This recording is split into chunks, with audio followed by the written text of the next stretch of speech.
Hi, Hunter. I think you posed several interesting questions in your response. The one that most stuck out to me was the idea of medication or treatment for children.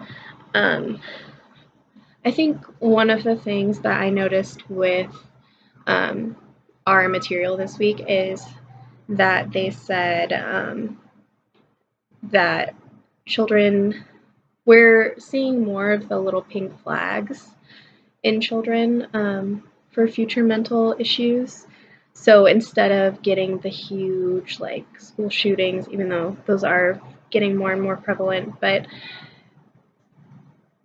I think that faculty and staff and caregivers and parents are getting better at seeing what the true issue is with these children. But when you said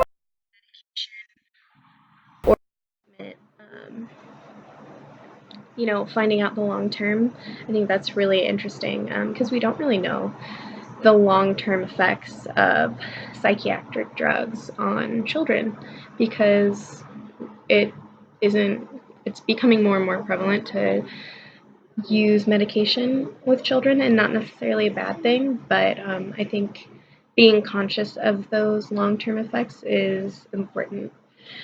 I also think your point about only the nurse as a reactor to the child is interesting. So, my understanding from the material this week was that um, they were saying that the nurses should be educated on mental health issues with children because they're a great resource.